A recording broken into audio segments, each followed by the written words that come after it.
Ya, terima kasih Anda masih bergabung bersama kami di Market Review. Sebelum saya lanjutkan perbincangan bersama Pak Dodi, ada beberapa data yang sudah kami siapkan. Ini kita tampilkan data historis saja. Tadi Pak Dodi sudah sampaikan data yang lebih update begitu. Ini adalah perkembangan jumlah bank buku 1. Di tahun 2016 ada 25 bank, 2017 18, 2018 ada 18 bank buku 1, dan di 2019 ada 13 bank.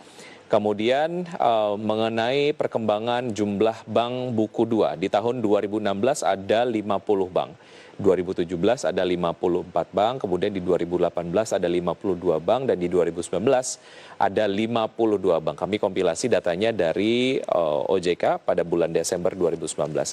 Sementara itu ada statement mengenai pemenuhan modal inti.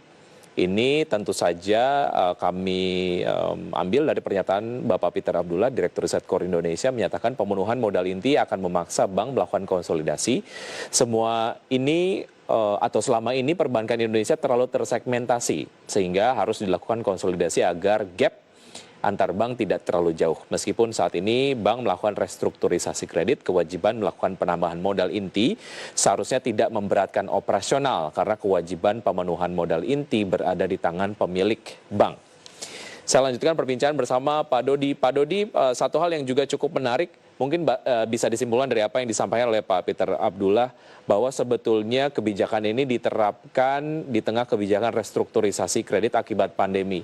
Menurut Anda, seperti apa industri menyikapi kebijakan ini untuk pemenuhan modal inti 3 triliun rupiah di akhir tahun 2022? Apakah menjadi sebuah momentum yang tepat? Iya, ya kita harus akui. Kalau secara prinsip, saya sepakat dengan OJK bahwa perbankan Indonesia harus konsolidasi. Jumlah bank 110 yang tadi Mas bilang, katakan 13 diantaranya malah bank buku 1 ya, dan 62 diantaranya bank buku 2 ya, itu masih belum ideal, masih jauh dari ideal seperti itu ya, mengingat karakter dari perbankan sendiri adalah nature-nya itu heavy capital. Cuma memang kita lihat sekarang ya, kita harus lihat timing juga ya. Kita lihat sekarang Indonesia dan bukan Indonesia, di seluruh dunia sedang menghadapi pandemi. Ya, dalam kondisi seperti ini, baik si buyer maupun seller itu nggak termotivate, ya. Semua sekarang misalnya dalam mode survival, ya. Bagaimana bertahan hidup, bukan ekspansi, ya. Jadi saya nggak yakin, ya. Pertama, kalaupun dijalankan ya dengan target 2022 ya, kalau saya baca. Akhir ya, 2022. Ya, akhir 2022. Itu kan tahun depan, ya kan. Sampai saat ini aja tidak ada, saya belum ada yang menemukan statement dari pakar virus ya, pandemi, mengatakan 2021 selesai. Nggak ada yang berani. Ya, jadi nggak ada, pandemi 2021 aja nggak ada yang berani jamin gitu ya, ya kan. Eksesnya itu bisa sampai 2022 bahkan lebih 2023. Dalam kondisi kayak begini ya, perbankan suffer oleh restrukturisasi. Kita tahu dia hampir mencapai lebih dari 1/4 ya, dari kredit itu direkstru kan, seperti itu merata di semua bank. Lalu tenggat waktu yang mungkin dinilai ideal Pak Dodi kapan, jika kemudian akhir 2022 ini dinilai terlalu mepet lah, apalagi menyikapi kondisi restrukturisasi kredit akibat pandemi ini kemudian perbankan sedang lakukan. Kapan tenggat waktu yang mungkin dinilai cukup ideal lah? Kalau saya sih mengusulkan tenggat waktunya dilihat dari kapan kita bisa melihat pandemi ini selesai. Ya, pandemi ini selesai, maka bank bisa menyampaikan ya, bank-bank yang tentu saja yang mau menjual ya, mau melakukan aksi operasi. Ya, maksudnya yang mau melakukan konsolidasi supaya memenuhi target POJK nomor 12 ini. Akan menyampaikan plan. Oke, badai sudah berlalu kan gitu ya. Terus bagaimana bersih-bersih rumah? Ya kan, pasti mereka mengalami kenaikan NPL, kenaikan kredit restu dan segala macam, itu butuh suntikan modal kan, seperti itu. Jadi ketika mereka memasarkan, itu kondisi rumah bagus, iya kan? Jadi ini lebih fairness, kalau saya sih lihat seperti itu, supaya si penjual yang notabene itu kan adalah WNI ya di Indonesia, itu mendapatkan harga yang bagus. Kalau sekarang ini lagi badai kayak begini, lumayan acak adul ya kan, gitu ya kan? Baik. Pak mungkin Dodi, kita harga bagus dengan harga iya. gitu. Kalau Iya. sudut pandangnya kita rubah sedikit, pada saat pandemi COVID-19, konsolidasi perbankan ini penting sekali dilakukan atau tidak? Eh, Sebenarnya konsolidasi itu dilakukan, Mas. Hmm.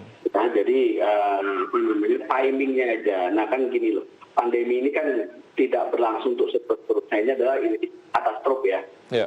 Bencana yang di luar dugaan, extraordinary, force major, tidak ada satupun. Jadi bukan mengatakan relevan tidak relevan. Ya, ini aturan ini di roll out nggak ada masalah, walaupun saat pandemi. Cuma implementasinya ya supaya kalau saya katakan tadi supaya bisa lebih fair juga bagi penjual. Lebih fair bagi si pembeli kan seperti itu ya, karena kalau misalnya sekarang nanti yang kita khawatirkan harganya terjadi corner.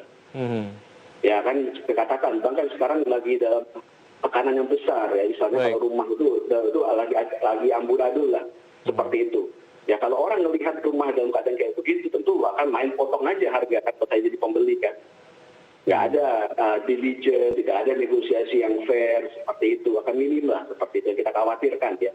Baik. Kita khawatirkan Pak Dodi, ini yang itu jadi itu. Nah kita sih bisa kalau misalnya pandemi udah kelihatan akhirnya, nah itu bisa start langsung bikin timeline. Oke, secara strategi bisnis ketika masuk pandemi COVID-19, perbankan sedang ada di survival mode, seperti Anda yang tadi sampaikan.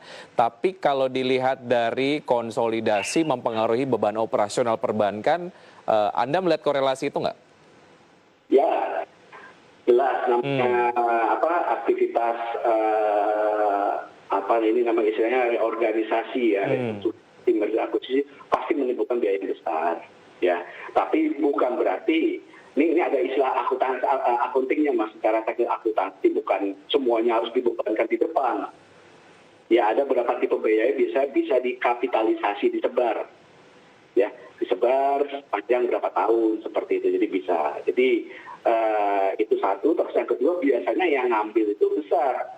Jadi kita bukan melihat kepada bank yang di ini yang nanti biaya itu nanti dipindahkan menjadi beban kepada yang mengambil yang saja mestinya lebih besar ya, seperti itu ya. Kecuali nanti kalau misalnya ini mau konsolidasi di antara sesama yang kecil, jadi katakan 6 bank buku 3 bank buku 1 ya, seperti itu bergabung jadi nggak ada yang besar yang disebar, seperti itu biayanya itu bisa diatur lah, itu bisa diatur secara teknis akuntansi.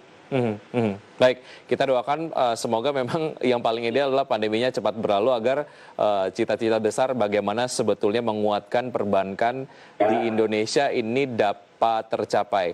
Pak Dodi, terima kasih sudah bergabung bersama kami di Market Review. Sukses selalu untuk Anda Pak Dodi, sehat selalu Pak Dodi. Ya, sama-sama Mas, terima kasih. Dan pemirsa tetap di Market Review, di paruh kedua kami akan hadir kembali dengan pembahasan yang tidak kalah menarik di IDX Channel. Usai jeda berikut ini.